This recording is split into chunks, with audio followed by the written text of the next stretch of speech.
وہ چیزیں جن سے روزہ نہیں ٹوٹتا ہے، لوگ سمجھ رہے ہوتے ہیں کہ ان چیزوں سے روزہ ٹوٹ جاتا ہے۔ میں یہ انشاءاللہ بیان کر کے پھر سوال و جواب کی نشست شروع ہوگی، آپ لوگوں کے جو بھی سوال ہیں آپ لائیو پوچھ سکتے ہیں۔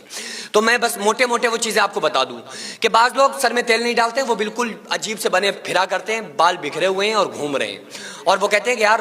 ہم تو روزے سے ہیں، ہم تیل نہیں ڈال سکتے۔ بھائی تیل ڈالنے سے کوئی پرابلم نہیں ہے، اسلام نے آپ کو روزہ رکھوایا ہے، آپ کو پاگل دیوانہ نہیں بنایا کہ آپ دیوانوں کی طرح پھرتے رہیں، بلکہ آپ تیل ڈالیں، اچھی شکل و صورت بنا کے رہیں اور کہیں کہ اللہ ہم اس میں خوش ہیں۔ تو لوگ یہ نہ دیکھ کے کہیں کہ یار یہ کیسی شکل لیے پھر رہو، تم نے روزہ رکھ لیا تو۔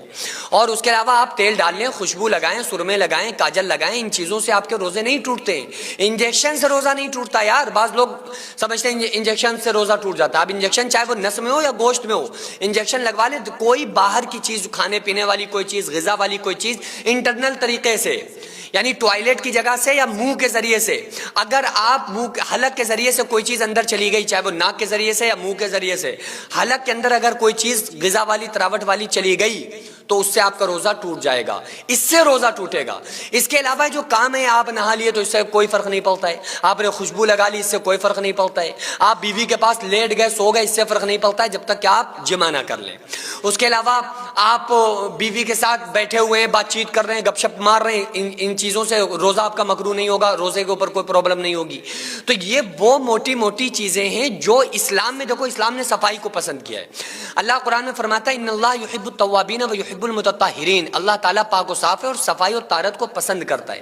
تو اگر ہم سرما نہیں لگائیں گے، تیل نہیں ڈالیں گے، اچھے کپڑے نہیں پہنیں گے، نہائیں گے نہیں اور صابن نہیں لگائیں گے، تو یار ظاہر سی بات ہے لوگ ہمیں دیوانہ مجنون سمجھیں گے۔ تو اس لیے آپ آرام سے نہائیں دھوئیں، اس سے کوئی پرابلم نہیں ہے، اس سے کوئی فرق نہیں پڑتا ہے۔ ہاں مسواک کرنا سنت ہے، اور جو ٹوتھ پیسٹ وغیرہ ہوتے ہیں ان سے بچنا چاہیے، حالانکہ روزہ اس سے بھی نہیں ٹوٹے گا، لیکن اس سے اس لیے بچنا چاہیے کیونکہ آج کل جو ٹوتھ پیسٹ آ رہے ہیں اس میں بڑی خطرناک جھرپ ہوتی ہے، وہ جھرپ اندر جاتی ہے تو اس سے کیا ہوتا ہے کہ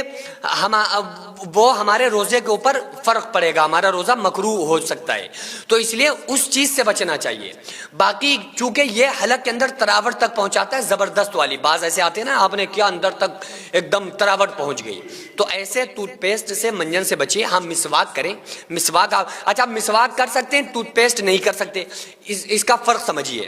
حالانکہ دونوں ایک طرح کی چیزیں ہیں، لیکن مسواک سے کوئی جھرپ نہیں لگ رہی ہے، کوئی عرق اندر نہیں جا رہا ہے، لیکن اس جو ٹوتھ پیسٹ آج کل چل رہے ہیں یہ اس کی جھرپ اندر جاتی ہے، اس لیے ہمارا روزہ اس سے مکروہ ہو سکتا ہے۔ ان چیزوں سے بچنا ہے۔ باقی یہ کہ روزہ توڑ دینے والی وہ دوسری چیزیں انسان جان بوجھ کے کھا پی لے، بیوی کے ساتھ پاس جا کے جمع کر لے، تو یہ وہ چیزیں ہیں جن سے روزہ ٹوٹتا ہے۔ باقی جو لوگ سمجھ رہے ہوتے ہیں کہ روزہ ٹوٹ جاتا ہے، آج ہی سوال ہم سے